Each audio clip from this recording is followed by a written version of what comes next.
everyone, welcome to JK Civil Services. As you all know, हमारी Indian economy की classes चल रही है। तो हम लोग पिछले लेक्चर्स में एक तो हमने आरबीआई किया था, इकोनॉमी का मैंने आपको इंट्रो दिया था, टाइप्स ऑफ इकोनॉमी हमने की थी। ओके, आज के लेक्चर हमने फिस्कल पॉलिसी भी कर चुके हैं हम लोग। ओके, पिछले लेक्चर्स में। तो आज हम क्या करेंगे, आज हम करेंगे जीडीपी। ठीक है, ग्रॉस डोमेस्टिक प्रोडक्ट एक इम्पॉर्टेंट टॉपिक है और इसमें क्वेश्चंस आने के चांसेस हैं। ठीक, तो GDP, that is what is GDP? GDP is gross domestic product. Okay, उससे पहले बता दूं कि अगर आपको पीडीएफ चाहिए या टेस्ट चाहिए तो आप जेके सिविल सर्विसेज ऐप पे जा सकते हैं और ऐप का जो लिंक है वो आपको इसी वीडियो के डिस्क्रिप्शन में मिल जाएगा। ठीक, चलिए, तो what is GDP? GDP is gross domestic product. That means, देखिए, मान लीजिए अगर ये इंडिया है, यहाँ पे 10 शर्ट्स बनी। ठीक, हर एक शर्ट जो है, एक शर्ट का दाम है 10 रुपीज़, तो 10 शर्ट्स का कितना होगा? 10 10 100, ये हो गया। फिर यहाँ पे 10 क्या बनी, 10 कोल्ड ड्रिंक्स बनी। ठीक है, एक कोल्ड ड्रिंक जो है वो ₹10 की है। ठीक, तो 10 कोल्ड ड्रिंक कितनी होगी? 10 × 10 100 की। तो टोटल मान लीजिए ये इतना ही बन रहा है इंडिया में, तो टोटल जीडीपी क्या है? मॉनेटरी वैल्यू, यानी कि मनी वैल्यू किसकी? जो फाइनल गुड्स प्लस सर्विसेज, जो गुड्स एंड सर्विसेज फाइनल है उनकी मनी वैल्यू जो है उसको हम जीडीपी बोलते हैं, but with in the territory of India, सिर्फ और सिर्फ इंडिया के अंदर। तो ये हो गया और ये हो गया, इसको आप ऐड करोगे तो आपको मिलेगा जीडीपी एज 200 रुपीज़। ओके, तो ये होता है जीडीपी का मतलब। इसमें टेरिटरी का बहुत खास ख्याल आपको रखना है। अगर इंडिया के बाहर 100 रुपीज़ का बन रहा है कुछ, तो वो हमारी जीडीपी में काउंट नहीं होगा। ठीक, ये मैं पहले भी कॉन्सेप्ट आपको एक्सप्लेन कर चुकी हूँ जेएनके इकोनॉमी में। अब देखिए, total money value of final goods and services produced in an economic territory of a country in a given year. एक साल में इंडिया के अंदर कितने प्रोडक्ट्स बन रहे हैं, उनकी मॉनेटरी वैल्यू को जब हम ऐड करेंगे तो वो हमें जीडीपी मिल जाएगा। आई होप ये डेफिनेशन क्लियर हो गई होगी। अब देखिए, कभी कभी जब हम जीडीपी को कैलकुलेट करते हैं तो उसमें कुछ चीज़ें ऐड करनी होती है और कुछ चीज़ें उसमें से माइनस करनी होती हैं। मतलब कुछ चीज़ें उसमें रखनी होती है, इंक्लूड करनी होती है, और कुछ चीज़ें उसमें इंक्लूड नहीं करनी होती। ठीक, इंक्लूड कोई करनी होती, कोई नहीं करनी होती। अब देखते हैं, देखिए, फॉरेनर्स प्रोड्यूसिंग इन इंडिया। मान लीजिए ये इंडिया है, यहाँ से फॉरेन से कोई बंदा आया, वो इंडिया में काम कर रहा है, वो कोई ना कोई गुड प्रोड्यूस कर रहा है, तो वो इंडिया की टेरिटरी के अंदर ही रहा है ना। गुड्स तो इंडिया की टेरिटरी के अंदर ही बन रहे हैं, चाहे वो फॉरेनर ही बना रहा हो, लेकिन वो फॉरेन में तो नहीं बन रही, वो इंडिया की टेरिटरी के अंदर बन रही हैं, तो उसको हम इंक्लूड करेंगे जीडीपी में। ठीक, इंडियंस प्रोड्यूसिंग इन इंडिया में अगर इंडियंस प्रोड्यूस कर रहे हैं तो वो भी इंक्लूड करेंगे, तो वो भी इंक्लूड होगा, चाहे इंडियंस चाहे फॉरेन, लेकिन इंडिया के अंदर प्रोड्यूस हो रहा है, तो इसलिए ये भी कंसिडर करेंगे, इसको भी काउंट करेंगे। Embassies of India in abroad. देखिए क्या होता है, जो हमारे फॉरेन सर्विसेज में जो हमारे काम करते हैं लोग, जो फॉरेन सर्विसेज में हमारे लोग काम करते हैं, उनको हम बोलते हैं एम्बेसीज। ठीक है, तो वो अगर अब्रॉड में भी है लेकिन वो इंडिया के लिए काम कर रही हैं, तो वो क्या करेंगी, वो भी हम इंडिया की जीडीपी में काउंट करेंगे। ओके, अब देखिए, शिप्स या एयरक्राफ्ट्स, जो इंडिया के शिप या एयरक्राफ्ट है जो डिप्लॉय है कहीं और कंट्री में अभी है फिलहाल, लेकिन है तो वो शिप्स इंडिया, और एयरक्राफ्ट हमारी इंडिया के लिए ही कमा रहे हैं ना, तो वो क्या है, वो भी इंडिया की जीडीपी में हम लोग काउंट करेंगे। ठीक, अब देखते हैं काउंट कौन कौन नहीं कर सकते हम लोग। ठीक, किस किस को जीडीपी में काउंट नहीं करना। Sales of goods and services produced outside India के बाहर अगर कोई गुड वगैरह बन रहा है तो उसको काउंट नहीं करना है। ठीक है, उसको काउंट नहीं करना। Transfer payments made by government. देखिए, ट्रांसफर पेमेंट क्या होता है? ट्रांसफर पेमेंट का दूसरा नाम है अनअर्न्ड मनी। जैसे सब्सिडीज, स्कॉलरशिप्स हो गया, सब्सिडीज़ हो गया। अगर हमें किसी चीज़ पे सब्सिडी मिलती है तो हमने उसके लिए कोई मेहनत नहीं ना कि, हमने उसके लिए कोई काम तो नहीं किया, तो this is called as unearned money. Scholarship हमने दे दिया, ठीक है, हमें मिला स्कॉलरशिप कहीं से, तो हमने उस स्कॉलरशिप के लिए कोई काम नहीं किया है, तो that is also unearned money. या तो उसको अनअर्न्ड इनकम बोलेंगे या तो उसको ट्रांसफ़र इनकम बोलेंगे। तो जो ये अनअर्न्ड या ट्रांसफ़र इनकम्स होती है, इनको हम सब्सिडीज़ में काउंट नहीं करते हैं। ठीक, intermediate goods used to make final goods. मैंने आपको बताया था, मान लीजिए वीट है raw material, wheat raw material है, ठीक, वीट से बना वीट फ्लोर, ओके, आटा, उससे बना ब्रेड। तो ये जो इंटरमीडिएट गुड्स हैं इनको हम जीडीपी में काउंट नहीं करते। ये जो फाइनल गुड है ब्रेड, इससे जो पैसा आया उसको हम करते हैं किसमें, उसको हम जीडीपी में काउंट करते हैं। तो ओनली फाइनल गुड, जो इंटरमीडिएट गुड्स होते हैं उनको हम काउंट नहीं करते, ठीक। चलिए, आई होप ये चीज़ें क्लियर हो गई होंगी। चलिए आगे चलते हैं। अब देखिए what is GNP, gross national product. Okay, देखिए ग्रॉस होता है टोटल, ओके, और जब हम इस टोटल में से कुछ माइनस करेंगे वो हमें देता है नेट। ये नेट जो होता है this is the actual income, कोई मतलब एक्चुअल में ये नेट ही होता है। टोटल जो होता है वो होता है ग्रॉस। इस ग्रॉस में से जब हम कोई भी चीज़ माइनस करते हैं तो वो हमें देती है नेट वैल्यू, और net value is the real value, ठीक। अब देखिए gross national product, gross national product क्या है, total value of goods and services produced by the people of India. अगर हम जीडीपी की बात करें तो जीडीपी में हम क्या पढ़ रहे थे, जीडीपी में हम ये बोल रहे थे कि टेरिटरी ऑफ इंडिया के अंदर होना चाहिए, फिर वो फॉरेन हो, फिर वो इंडियन हो, कोई भी इंसान हो, लेकिन टेरिटरी ऑफ इंडिया के अंदर। बट ग्रॉस नेशनल प्रोडक्ट में क्या हो रहा है, ग्रॉस नेशनल प्रोडक्ट में क्या हो रहा है, इसमें टेरिटरी चाहे कोई भी हो लेकिन इंडियन होना चाहिए। जो भी इंडियंस हैं उनकी इनकम कैलकुलेट की जाएगी, ओके, फिर चाहे वो फॉरेन में काम कर रहे हो, फिर चाहे वो इंडिया में काम कर रहे हो, ठीक। तो देखिए क्या बोल रहे हैं, goods, total value of goods and services produced by the people of India, India के लोग, फिर वो कहीं भी किसी भी टेरिटरी में काम कर रहे हो, ठीक। अब देखिए जीएनपी का फॉर्मूला, जीएनपी का फॉर्मूला है जीडीपी। जीडीपी में हमने क्या ऐड किया, net factor income from abroad, इसको आप एनएफआईए भी लिखते हैं। देखिए इसको समझाने के लिए मैं बताती हूँ आपको, इसको समझाने के लिए यहाँ पे देखिए,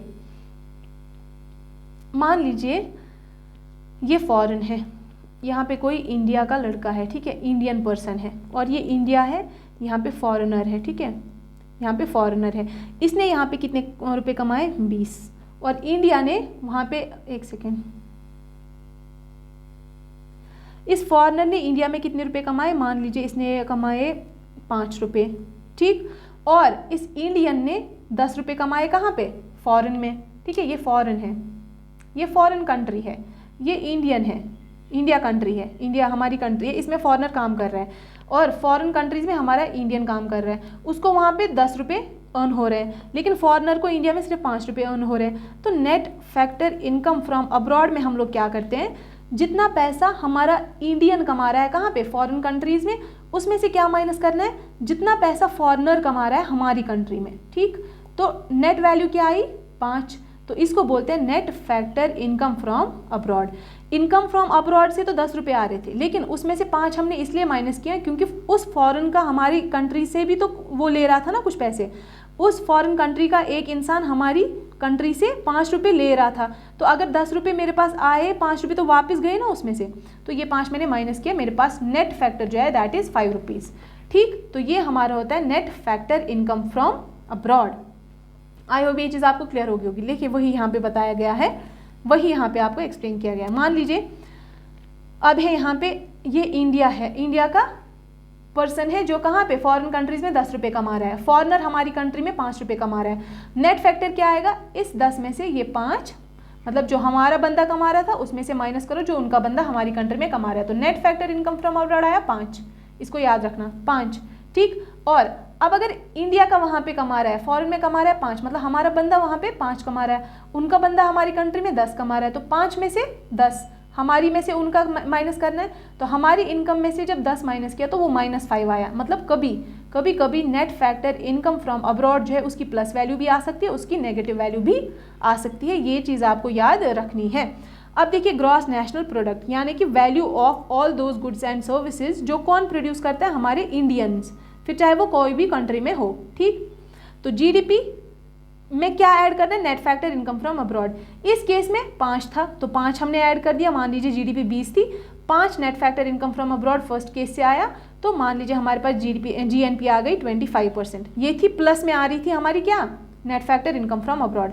लेकिन अब हमारी जीएनपी जो है जीडीपी प्लस एनएफआईए है, कभी कभी एनएफआईए माइनस में भी आ सकती है, जैसे यहाँ पे आ रही थी -5, ठीक। तो उसमें 20 प्लस -5 हो जाएगा, तो प्लस माइनस माइनस हुआ तो 20 में से 5 गया तो 15, तो GNP हमारी बन जाएगी 15। ये आपका फॉर्मूला है, ठीक। आई होप ये चीज़ें आपको क्लियर हो गई होंगी। चलिए आगे चलते हैं। अब देखिए बहुत इंपॉर्टेंट चीज़ है, एक सेकेंड, एक बहुत इंपॉर्टेंट चीज़ है। क्या है वो ये है कि मान लीजिए मैंने एक कैपिटल लाया। कैपिटल का मतलब क्या होता है, मान लीजिए मैंने कैपिटल लाया, ठीक। इसमें मैंने लाया प्रिंटर, इसमें मैंने लाया कंप्यूटर, इसमें मैंने प्रिंटिंग वो होती है ना, एक स्कैनर लाया मान लीजिए, ठीक। मान लीजिए मैंने 100 रुपये का लाया, ये 100 रुपये का लाया, ये 100 रुपये का लाया, ठीक। अब हो गया 1 साल, 1 ईयर हो गया, 1 ईयर हो गया, ठीक है। ऐसा मान लीजिए आप ये 100 रुपये का नहीं लाया, 100 रुपये से मुझे इसका क्या मिल रहा है, मतलब इससे मैंने कितना पैसा कमाया, 100 रुपया। कंप्यूटर से मैंने कितना पैसा कमाया, 100 रुपया। स्कैनर से मैंने कितना पैसा कमाया, 100 रुपया। कितने टाइम में, 1 साल में, ठीक है। लेकिन 1 साल में मुझे यहाँ पे 20 रुपये इसमें लगाने पड़े। प्रिंटर में कोई खराबी होगी तो मैंने 20 रुपये लगाए, कंप्यूटर में कोई खराबी हुई मैंने इसमें 20 रुपये लगाए, स्कैनर में कोई खराबी हुई मैंने इसमें 20 रुपये लगाए, ठीक। तो यहाँ से मेरा पास 100 रुपये तो रेवेन्यू आ रहा था, लेकिन जब 20 रुपये मैं उसके खराबी में लगा रही थी तो टोटल मेरे पास कितना बन रहा था फिर 80, क्योंकि ये 20 तो मैं काउंट नहीं ना करूँगी। इस 100 में से ये 20 तो मैंने वापस प्रिंटर पे लगाए हैं, तो नेट अगर मैं देखूँ, नेट तो मेरा 80 बन रहा है। तो कंप्यूटर का अगर देखूँ, कंप्यूटर का भी नेट रेवेन्यू मेरा 80 बन रहा है 1 साल का, ठीक। स्कैनर का देखूँ तो नेट रेवेन्यू मेरा 80 बन रहा है, ठीक। ओरिजिनल अगर मैं देखती, ग्रॉस, ये इसको बोलते हैं हम ग्रॉस अगर मैं देखती तो 300 था, ठीक। लेकिन ये 60 रुपये अभी आप रख लो, और यहाँ पे इसको हम नेट बोलते हैं। नेट मेरे पास कितना बना, 8 3 24, 240, ठीक। 240 मेरे पास नेट बना। तो जब ग्रॉस में से ये मैंने माइनस किया तो मेरे पास बन रहा है नेट। तो ये चीज़ क्या होती है, ये चीज़ होती है डेप्रीसिएशन।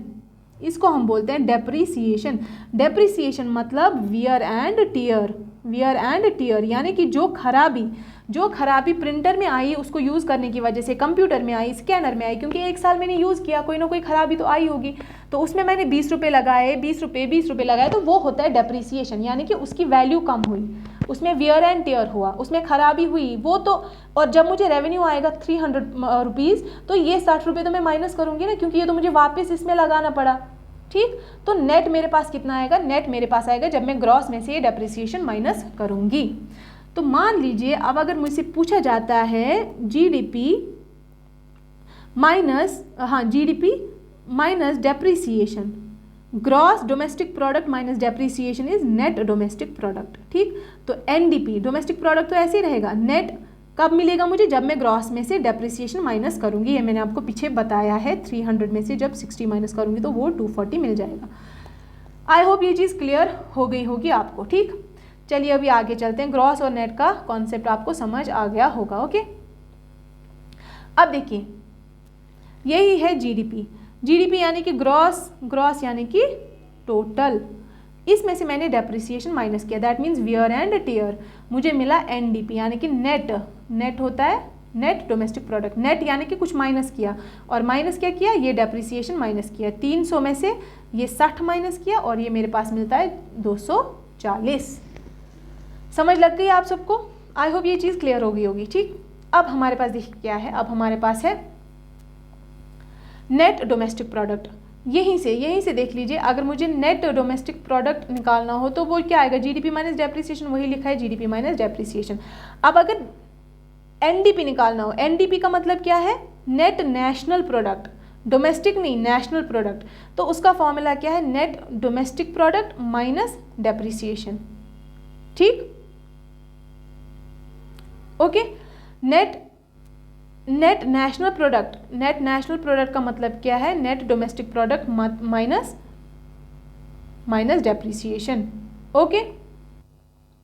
तो चलिए आगे चलते हैं। Factor cost, indirect tax, subsidies, market price, ये सब एक्सप्लेन कर देती हूँ आपको। देखिए फैक्टर कॉस्ट क्या होता है, फैक्टर कॉस्ट होता है, मान लीजिए मैंने कोई प्रोडक्ट बनाया है, ठीक, मैंने कोई प्रोडक्ट बनाया कहाँ पे, फैक्ट्री में मैंने कोई प्रोडक्ट बनाया, तो उस पर जो भी मुझे कॉस्ट लगा है उसको मैं बोलूँगी फैक्टर कॉस्ट यानी कि जो फैक्ट्री में बनते बनते इसका खर्चा आया है उसको बोलेंगे फैक्टर कॉस्ट। देखिए अब जब एक प्रोडक्ट पे जब हम उसको एक प्रोडक्ट को फैक्ट्री में बनाते हैं तो उस पर कॉस्ट तो आ गया, लेकिन बाद में जब मैं उसको बेचूंगी तो उस पर कुछ टैक्स भी लगेगा, और गवर्नमेंट क्या करती है, टैक्स तो लगाती है और साथ साथ में कभी कभी सब्सिडीज़ भी दे देती है। सब्सिडी यानी कि थोड़ा सा इसको पैसा दे देती है, किसको, जो भी बनाने वाला है, मैन्युफैक्चरर, लेकिन मैन्युफैक्चरर को टैक्स भी पे करना पड़ता है। ठीक, अब जो मार्केट में जो प्रोडक्ट आता है, ठीक है, मार्केट में जो प्रोडक्ट आता है उस प्रोडक्ट पे मान लीजिए अगर 10 रुपये लगाया है प्रोडक्ट को बनाने में, फैक्ट्री कॉस्ट कितना है 10 रुपये, और इस पे 10 रुपये टैक्स लगा है, ठीक, और सब्सिडीज़ को कितनी मिली है 5 की, सब्सिडीज़ को 5 रुपये मिली है। तो क्या करेगा जो मैन्युफैक्चरर है वो इस 10 रुपये में 10 ऐड करेगा, क्यों, क्योंकि टैक्स कहाँ से लाएगा, उसको टैक्स भी तो इस प्रोडक्ट की वजह से उसको टैक्स कितना देना पड़ रहा है 10 रुपये, तो वो ये 10 रुपये इसके प्राइस में इंक्लूड करेगा, तो 20 रुपये हो गया प्राइस। ठीक, अब वो मार्केट में क्या करेगा, इसको 20 रुपये में बेचेगा, लेकिन उसको इस प्रोडक्ट पे सब्सिडी भी मिली है तो वो ये 5 रुपये इसमें से माइनस कर देगा, तो उसको मिलेगा 15 रुपये। अब तो 15 रुपये जो है वो इस 15 रुपये पे इसको मार्केट में बेचेगा, जिसमें क्या है, टैक्स को ऐड किया हुआ है और सब्सिडीज़ को माइनस किया हुआ है। ठीक, टैक्स को, इनडायरेक्ट को, टैक्सेस को ऐड किया हुआ है, सब्सिडीज़ को माइनस किया हुआ है, सब्सिडीज़ को माइनस, इनडायरेक्ट टैक्स को ऐड, उसके बाद बनता है मार्केट प्राइस। समझ लग गई आपको? दैट मीन्स फैक्ट्री कॉस्ट, यानी कि फैक्ट्री कॉस्ट, प्रोडक्ट की जो फैक्ट्री कॉस्ट है, फैक्ट्री में जो उस पर कॉस्ट लगा है और जो उस पर इनडायरेक्ट कॉस्ट लगा है उसको ऐड करके और सब्सिडीज़ को माइनस करके तब जाके मार्केट प्राइस बनती है, जिस प्राइस पे वो मार्केट में प्रोडक्ट बिकता है। आई होप ये चीज़ क्लियर हो गई होगी। ठीक, अब देखिए, अब net national product eight factor cost, ठीक, इसको हम कैसे देते हैं, इसको हम देते हैं net national product at market price. वो तो आपको पता चल गया मार्केट प्राइस में कैसे आया था, फैक्टर कॉस्ट को मार्केट प्राइस में कैसे कन्वर्ट किया था, इनडायरेक्ट टैक्स को ऐड करके, सब्सिडीज़ को माइनस करके। ठीक, तो क्या अगर मैं यहाँ पे लिख सकती हूँ net national product at factory cost plus indirect taxes minus subsidies is equals to net national product at market price. ठीक है, मार्केट प्राइस।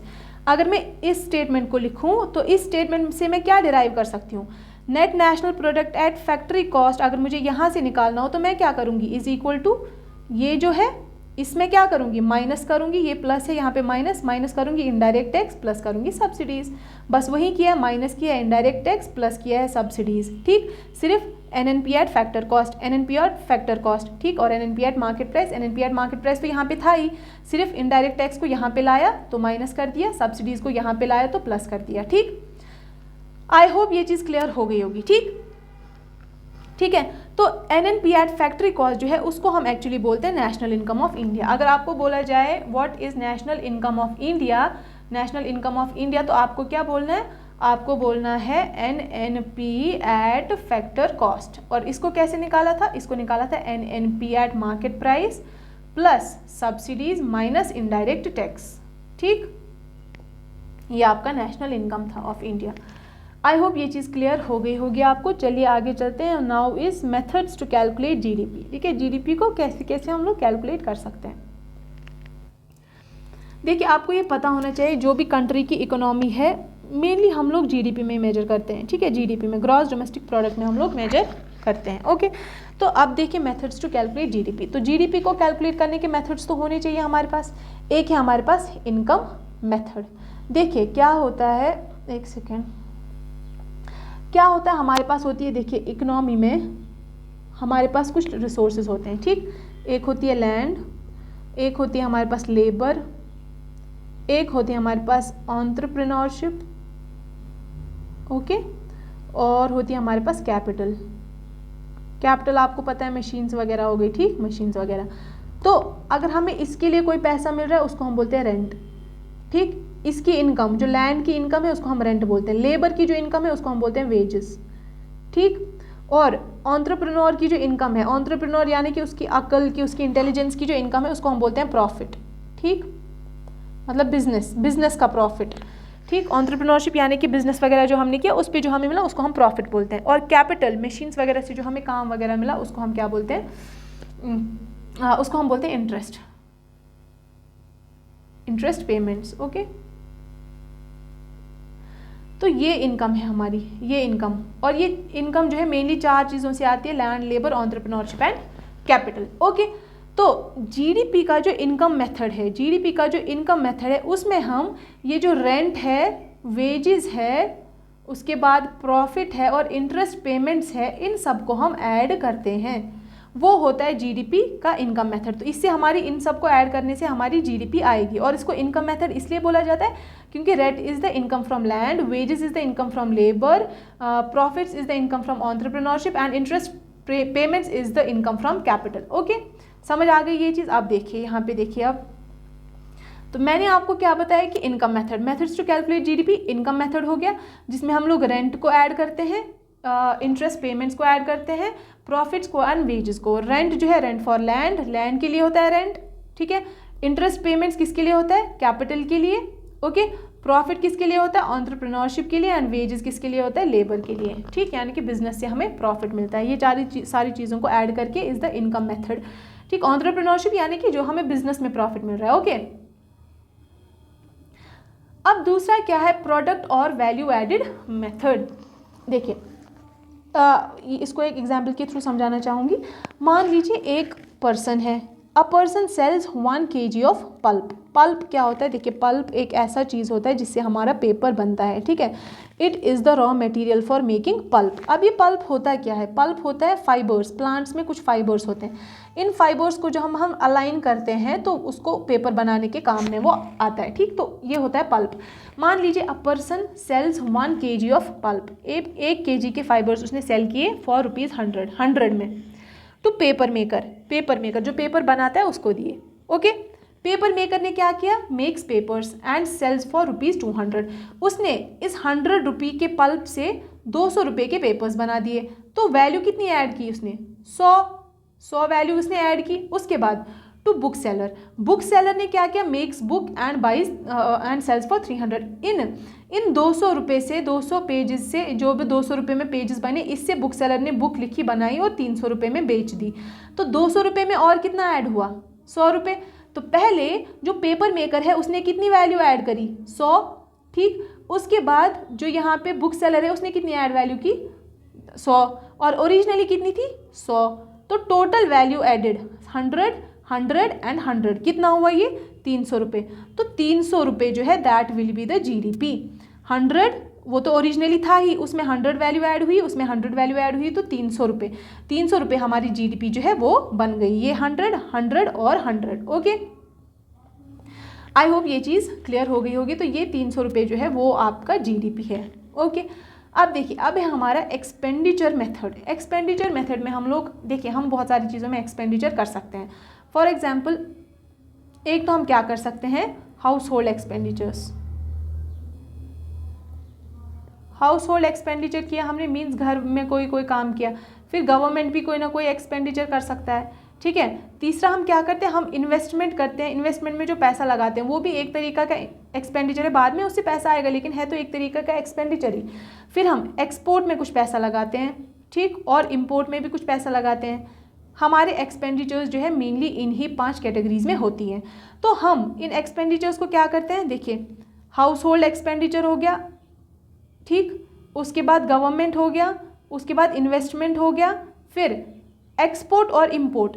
एक्सपोर्ट जितना हुआ उसमें से इम्पोर्ट जितना हुआ, ठीक है। एक्सपोर्ट कितना किया उसमें से इम्पोर्ट कितना आया, ठीक। मान लीजिए हमने एक्सपोर्ट किए थे 10 प्रोडक्ट्स, उससे हमें 100 रुपया मिला। इम्पोर्ट किए हमने 5 प्रोडक्ट्स और उनके बदले में हमने 50 रुपये दिए। तो टोटल कितना हमारा एक्चुअली एक्सपेंडिचर हुआ, टोटल एक्सपेंडिचर कितना हुआ, मान लीजिए अगर, या मान लीजिए हमने प्रोडक्ट्स भेजे उससे हमारा 50 रुपये आया, और इम्पोर्ट जितना किया उनके लिए हमने 100 रुपये क्या दिया, फॉरेन कंट्रीज़ को दिया। तो टोटल एक्सपोर्ट इम्पोर्ट की वैल्यू कितनी आई, ठीक है। तो 50 या -50 जितना भी आप, अगर मैं 50 - 100 करूँगी तो ये आ जाएगा -50। अगर 100 - 50 करूँगी तो ये आ जाएगा 50, ठीक है। तो मान लीजिए इसकी वैल्यू आ गई 50। ये हमारे नेट एक्सपोर्ट्स आते हैं, इनको हम बोलते हैं नेट एक्सपोर्ट्स। ये नेट एक्सपोर्ट्स को भी ऐड करना होता है, इन्वेस्टमेंट को ऐड करना होता है, गवर्नमेंट एक्सपेंडिचर को, एंड जो कंजम्पशन हमारी होती है, जो कंजम्पशन एक्सपेंडिचर यानी कि हाउस होल्ड वगैरह में जो हम एक्सपेंडिचर करते हैं, इन सबको ऐड करके किस किस को, जो हाउस होल्ड कंजम्पशन है, जो इन्वेस्टमेंट है, जो गवर्नमेंट एक्सपेंडिचर है, ठीक है, जो एक्सपोर्ट और इंपोर्ट की टोटल वैल्यू है, नेट एक्सपोर्ट जो है, उन सबको ऐड करके जो है हमें क्या मिलती है, हमें जीडीपी मिलती है। ओके, तो क्लियर हो गया आप लोगों को हमने क्या पढ़ा है आज। देखिए हमने क्या पढ़ा है कि जीडीपी क्या होती है। जीडीपी में मेनली हम लोग टेरिटरी को कंसिडर करके चलते हैं, फिर चाहे इस टेरिटरी में इंडियन इंसान प्रोड्यूस कर रहा हो या फॉरेन इंसान प्रोड्यूस कर रहा हो, उससे कोई मतलब नहीं है, दोनों को इंक्लूड किया जाएगा। ठीक, और हमने कहा कि इंटरमीडिएट गुड्स को हम लोग इंक्लूड नहीं करते, ओनली फाइनल गुड्स को इंक्लूड करते हैं। ठीक, फिर हमने ये भी बोला कि ट्रांसफ़र पेमेंट्स, जो ट्रांसफ़र पेमेंट्स होती हैं जिनको हम अनअर्न्ड मनी भी बोलते हैं, अनअर्न्ड मनी, क्योंकि उनके लिए हमें कोई काम नहीं करना पड़ता, जैसे स्कॉलरशिप्स हो गया या सब्सिडीज़ हो गया। ठीक है, उनको हम इंक्लूड नहीं करते हैं जीडीपी में। ठीक, फिर हमने क्या पढ़ा, फिर हमने पढ़ा जीडीपी में, फिर हमने पढ़ा एक सेकेंड, एनडीपी, नेशनल एनडीपी पढ़ा था, क्या पढ़ा था हमने, यस हमने पढ़ा था gross national product. Gross national product जब हमने पढ़ा था, एक तो ग्रॉस डोमेस्टिक पढ़ा, डोमेस्टिक यानी कि टेरिटरी के अंदर अंदर, ग्रॉस नेशनल पढ़ा, नेशनल यानी कि इसमें हम लोग नेशनैलिटी कंसिडर करते हैं, यानी कि इंडियन होना चाहिए, फिर चाहे वो अपनी कंट्री में करे फॉरेन कंट्री में करे, दैट डजंट मैटर, ये भी इंक्लूड होगा, ये भी इंक्लूड होगा। ठीक, और हमने क्या बताया था, net factor income from abroad पढ़ा था हमने, इसमें इंडियंस कितना कमा रहे हैं फॉरेन में माइनस फॉरेनर्स कितना कमा रहे हैं इंडिया में, इसकी जो वैल्यू आएगी वो हमारी net factor income from abroad आएगी, और वो हम फिर उस फॉर्मूले वगैरह में पुट करेंगे। फिर हमने जीडीपी के मेजर करने के तरीके पढ़े थे। जीडीपी कितने तरीक़ों से मेजर होती है, वो होती है इनकम मेथड से। इनकम मेथड में हमने क्या पढ़ा था, रेंट, फिर हमने इंटरेस्ट पेमेंट्स, फिर हमने प्रॉफिट्स पढ़ा था एंड वेजेस पढ़ा था, इन सबको ऐड करके जीडीपी मिलती है। फिर हमने पढ़ा था वैल्यू एडिशन और प्रोडक्ट मेथड जिसको हम बोलते थे, उसमें हम लोग वैल्यू ऐड करते थे, जिसमें हमने 300 जीडीपी निकाली थी। ठीक, और फिर हम थर्ड वाले में क्या करते थे, एक्सपेंडिचर मेथड्स करते थे, जिसमें हमने क्या किया था, एक्सपेंडिचर मेथड्स में हमने किया था consumption expenditures, investment expenditures, government expenditures. ठीक है, उसके बाद export minus import, net export जिसको हम बोलते हैं, इन सब को जब ऐड करेंगे तो वो हमारे पास जीडीपी आएगा।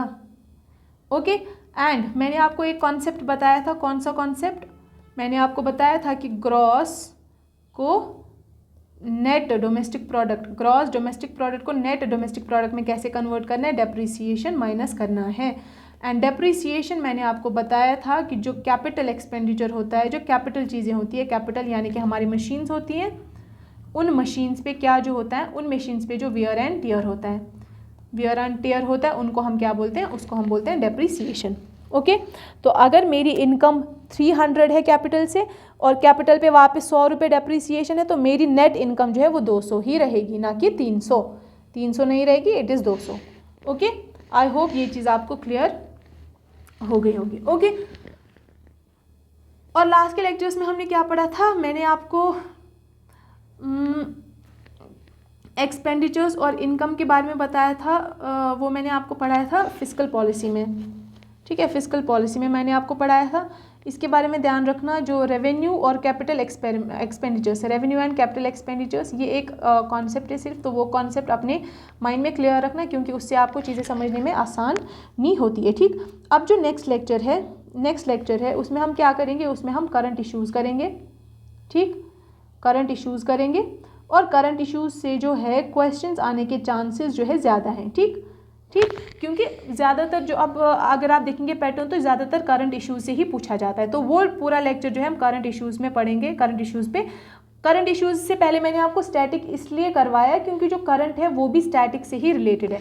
अब अगर आपको स्टैटिक पता ही ना होता तो आप करंट में कैसे समझ पाते। ठीक है, फिर मुझे करंट में हर एक कॉन्सेप्ट एक्सप्लेन करना पड़ता, तो इसलिए मैंने आपको पहले स्टैटिक ही पढ़ाया।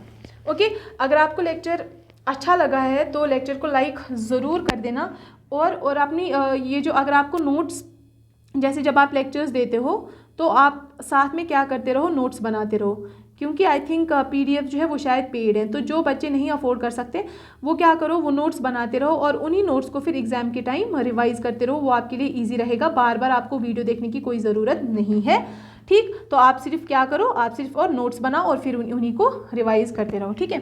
चलिए, आई होप आज का लेक्चर जो है आपके लिए यूज़फुल फ्रूटफुल रहा होगा। अगर रहा है तो लाइक ज़रूर कर देना एंड कमेंट में बताना आपको लेक्चर्स कैसे लग रहे हैं, ठीक है। मिलते हैं नेक्स्ट लेक्चर में, टिल देन गुड।